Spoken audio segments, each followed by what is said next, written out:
mātou loto I lau o fio tama. E te o ia te mātou le nei aso. Whaonga ina o lau au na tama. Ina ia mawhai o na avea mawhatu e pa usi ele le tama. Ia fua, ia o ngā, ele ngata ele lalolangi. Ai mō lau o fio ma lo fina ngalo tama. Whaftai te whaonga ina lau au na tama. Ia fo ile vi inga I lau o fio. Tu maule whaatau wa ia te mātou. Ono lau suafa Yesu.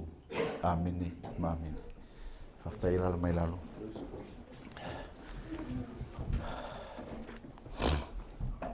Ia, whatalo whatu tato wa inga nei tai au.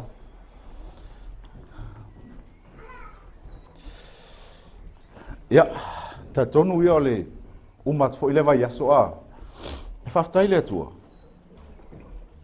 Me tolu vai aso ta penga ia le launga. E whaftai le atua, nei vai aso. E o mai anga ngafi. O whiko aia ma whawhika uti. E whawhetai le atua, o a vela na upu. Whapea fōna whamaro si aulo nei tangata a. E sua melau tusi pa ia ile Ezekielu. Ezekielu e luas e tolus fulmal fitu. O whanau longo les whaila aunga vai mai. Ale loa ngelo kuspa ia. Kire kai ai ngoi wa pe o ia se yo fui kai au. Ale loa lau kere fongi. E fasi ia malesi kamai kiki au pe. Su e mai kere fongi le ia mau. Ai whaftai le tu. E leim se soka kou I whapenga a. Ia, sua mai lau tusi le Ezekielu, tolus fulmal fitu. Lona whai upu e fitu, se whangata mai le whai upu e sifulu. Ezekielu, tolus fulmal fitu. Lona whai upu e fitu, se whangata mai le sifulu. E le pese, e lega kai anu ese malo mawhau, aso ngaluenga. Kangwaka, pese lenga usu le loka mai ki last year. Whapea, listen, why you still can hear. Whaftai le atua, ele ai maseisi tono I, ele anga se whaalongo. E whaftai fo ile atua, ele ai maseisi, whaale tonu le vaai. Wa peo mea ia lua fo ngale peo whai kokoa ia fo ngale whao ngae lo loto ina ia, a whakoi me kongua. Le whai med whaalinga, amu ia le whai tau, ma whaalongo longo I nei, le upo le atua. A saulo le mea muli whai mai, amu ia le tausi.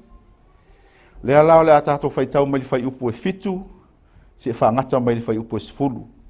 Awa maua, whai tau wha moli.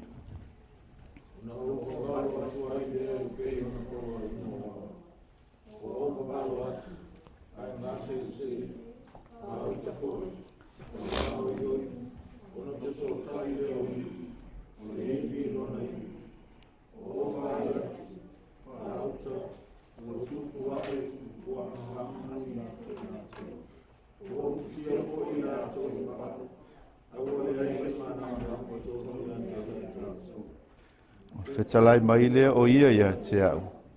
Valo atu ia I le mānawa. Tali ia o le tangata. I nawa valo atu ia. Ma e whapea atu. O lo whapea o na fetalai mai o le ali I o yo. Mana vai. I nasa uia mai mata matangi e wha. Ma ia manawa atu ia tangata fasia. I lato o wolai. O na valo atu lea na ulu ane lea o le mānawa I tutonu te ilanto. Na lato wola I lea. Tu ilu. Amen. O na ova valo atu ai lea I pei o na polo ina o au. Ua ova valo atu ai ngā sese. Whaauta foi o le ngā o ioi o na wheso o tai leo iwi. O le iwi I lona iwi. Ke lo se tala e whaalongo soo ai, o se tala e launga ina soo. Ai watoi au mai ale tai au nei. E whai fo I malo I tau, e whai ma wha malosi, ia. Whai mai le au tu o le tatou mawhauwhaunga whaale a nganga nei aso sa. O le poto e maua le tangata e ngau wai le atua. O le poto e maua le tangata e ngau wai le atua.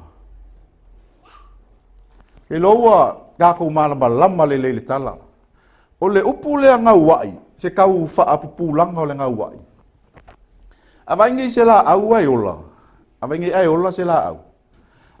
Afa peke manga o so solo le la au le lumo lo fali. Nya lola ia le faise mea inga ia so solo ai le la au le. Kusala lo ngau ka inga le la au. Ia ngau ia sau le la au. Ile mea le ke loko ia. Ke mga au so o ngau wai pe sa vale pe fa pe ia e fa longo mai ia fa ngale ia e ngai yoi mai le mea le manga o i le mana o le atua. Le ala o toi au mai ni tai au pe on fam tala ina tala le. Ha pe o feta o Ezekiel ua. Kusa le ua o le fa alinga le ngai lo pe o feta o Ezekiel o mai le atua. Vai la le nga fa nga inga e le atua Ezekiel. Ele i kala ngo sa o le atua i. Fa nga pe o feta. Pe ia vai ke ui. Sai kala ngoa ke le anko ku ia Ezekiel lu mai fa yak. Fa yak. Wow.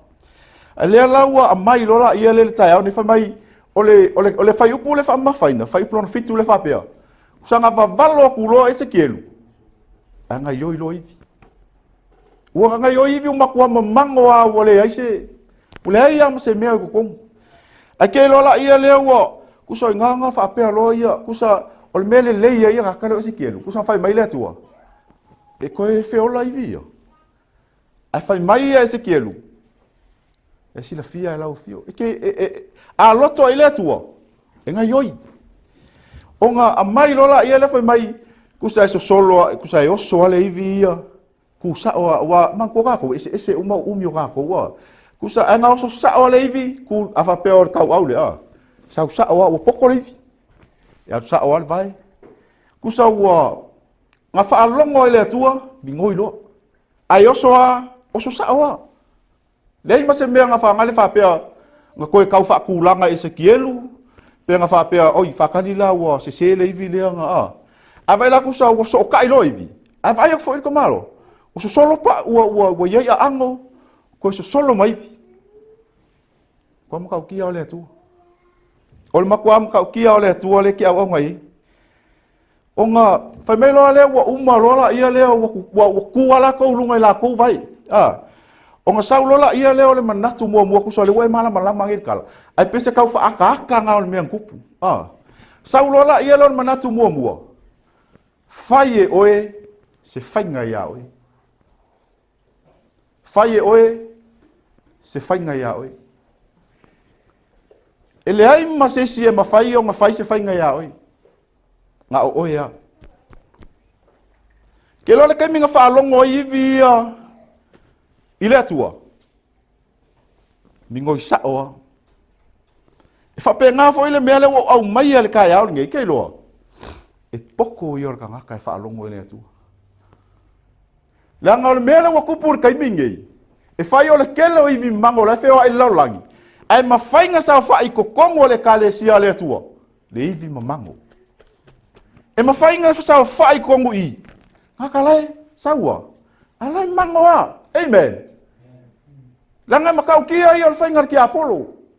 Kusa sa fa i mai ala i le ngal fa kingo a ngale sawa se yo mai. Ala fa le kongo. Ake lo le tu. Ile kai manga kule tu lo ko ngai. Ile kai manga kule tu kai minga ka ape. Ko wivi se tu lo. Ke lo ko kango. Ile sa fa le tu ko fa ka si wi. E fa ia oi. Kai mia ke malie ai loa. Kai mia ke loa ua ka kaunga whao ngalo wola mole atua. Kango loa koe ku whaakasia oi. Amen. So kango pe whai au mwhai ke loa mea ua whai long kau. Koe ma whau loa le ia.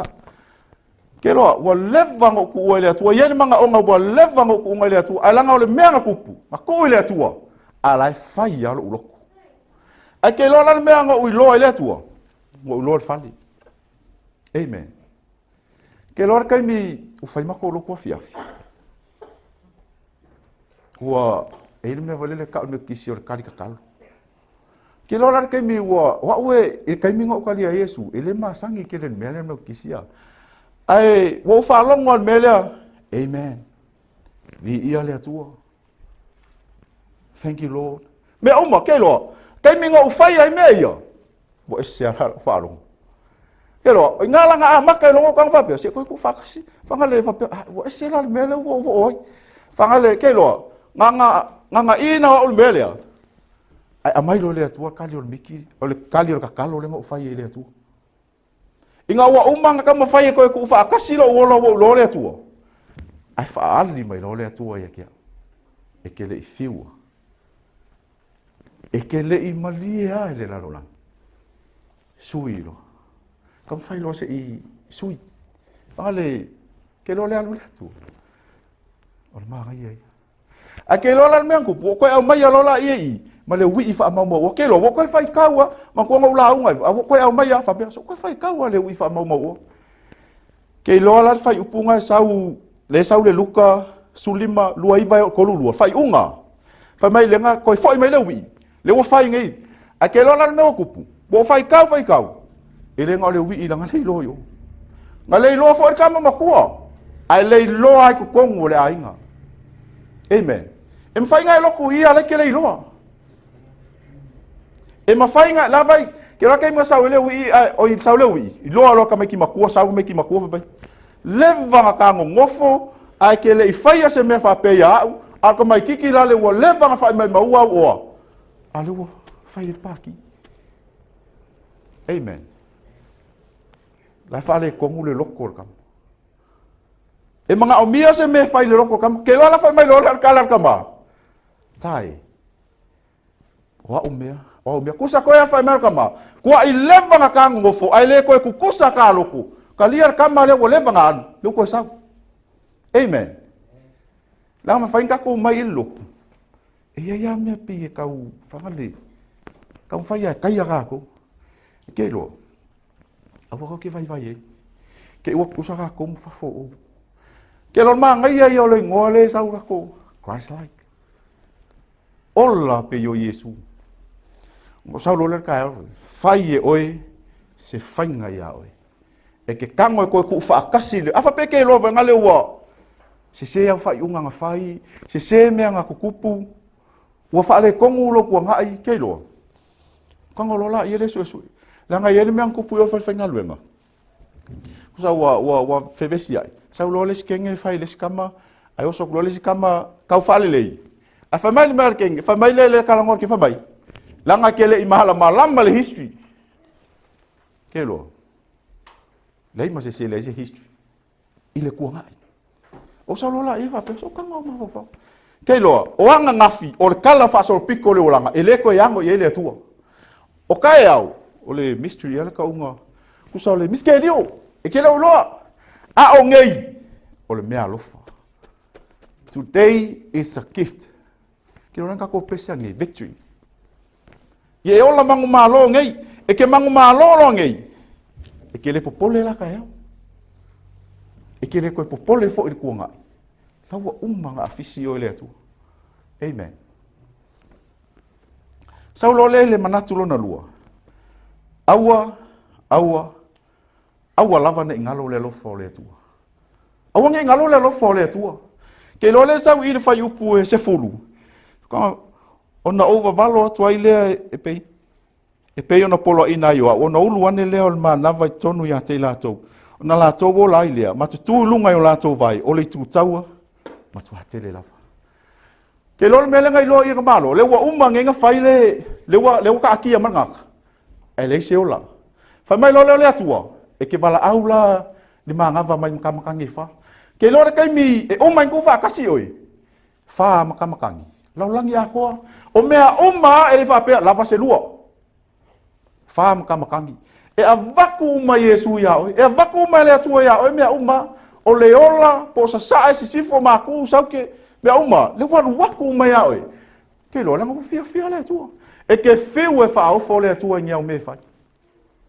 E ke fiu e ave ngia o kupe le atua. E ke fiu e whaingi me le atua. A e le ola le mele manga o le atua. Mai mau. E mai mau. Langa lai manga o le atua. Ia e soifua ma uola. Peo ia.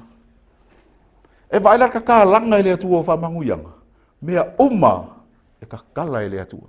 Langa ere kai mi kau keo ai luma. Kako manguia lo le mai le atua. Kako me ilo le kua langa le wai manguia. Koe whaale kongu foi, koe alu luma.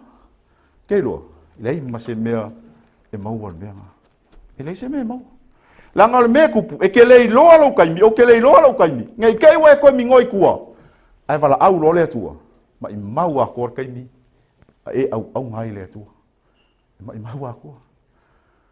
Nanga lewa maua mai oile wa e koe solmuli.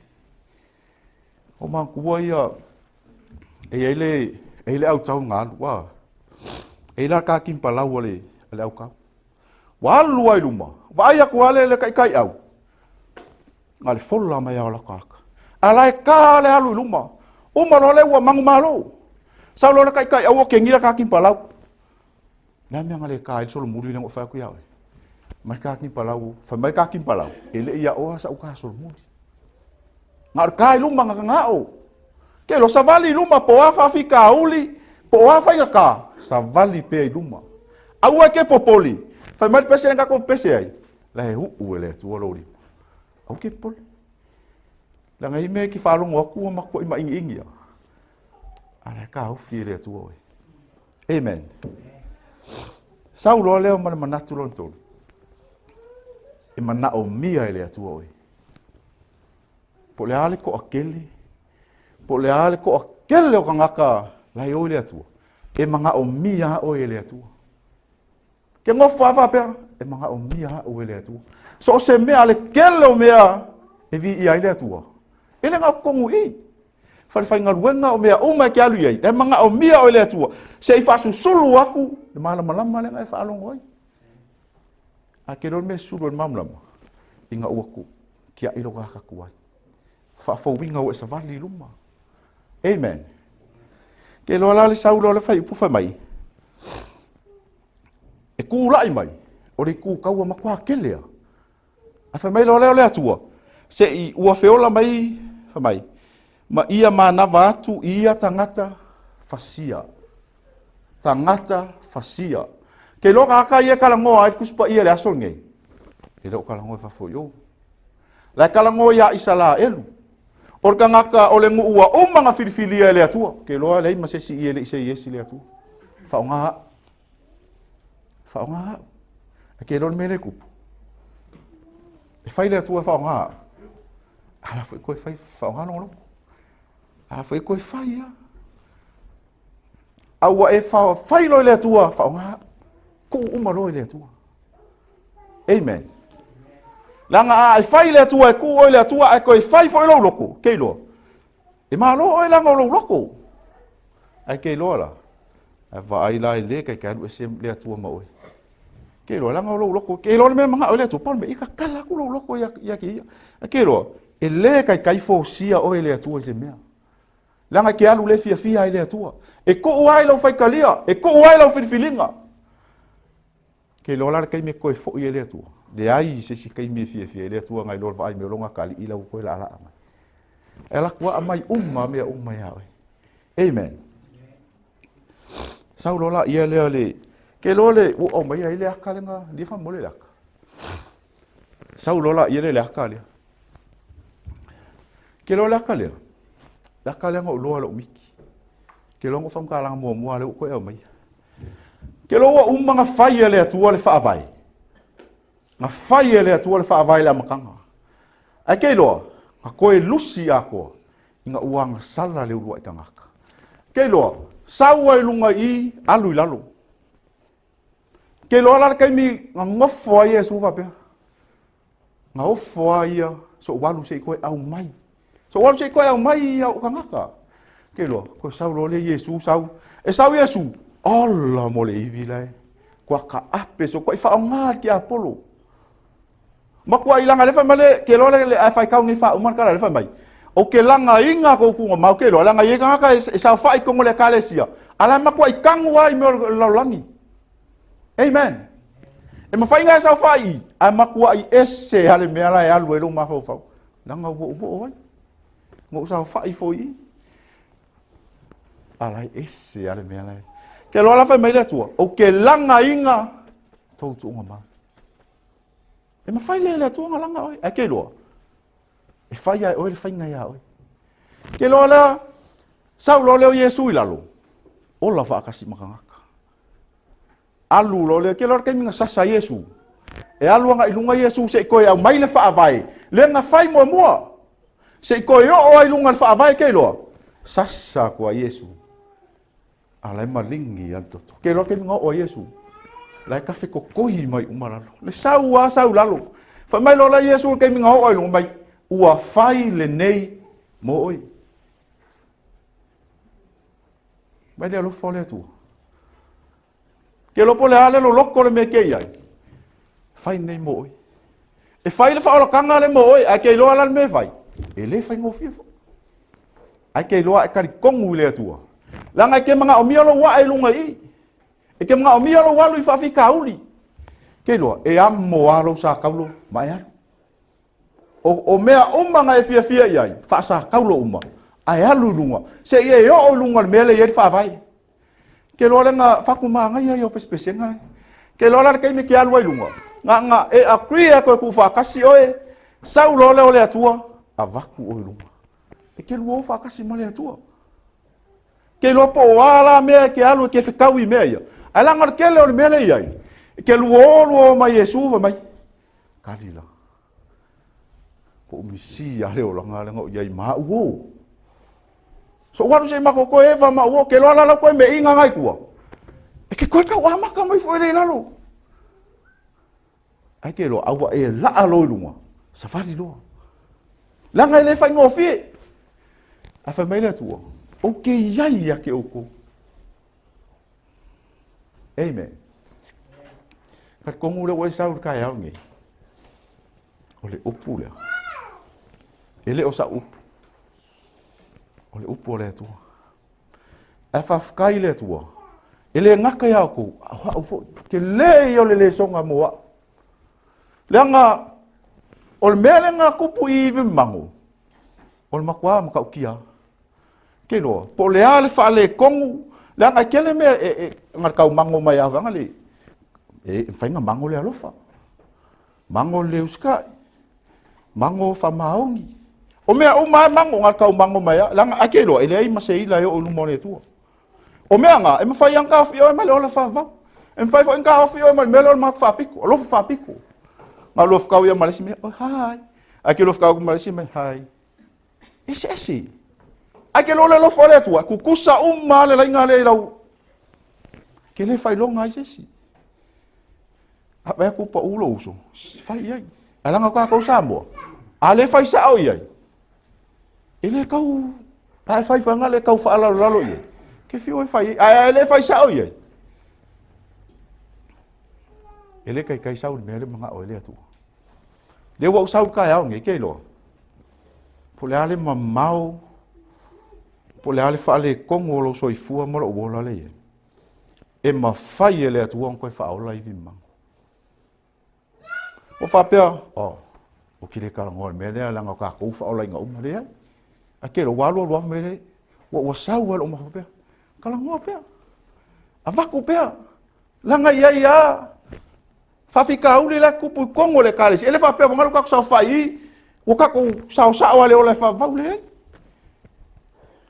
har ka ngaka e ka si u la ka ko le au tau o le tu o le kau ke o e manga o mia le atua se au kau akelo ele finga ula le wa le atua kusa ole opo le atua e ke le ole pelule e ke le fasi ailes ke ka ngoa o e fa nga ya o e ka ngo ekipi ese ai le me o male kongo e me fa le kongo ma ai ka ngo lola ia le karika ia ngofo le opo le atua e ko kongo ya ke ai ka ngo le karika e ke savali ai luma e ke le alu e ke kau males ka ngaka ke alu kau mar ke apo langal mea le upu fo ke le kalesia woi lo le upu fanga le sides pinge le sides akero live like Christ ya ola pe yo le tu ga ima fai un ka ko o fa vai le o ma fai ngofi anga le ko sa Yesu ke le lo po le alfa le kongu le wei lo langi kai mingi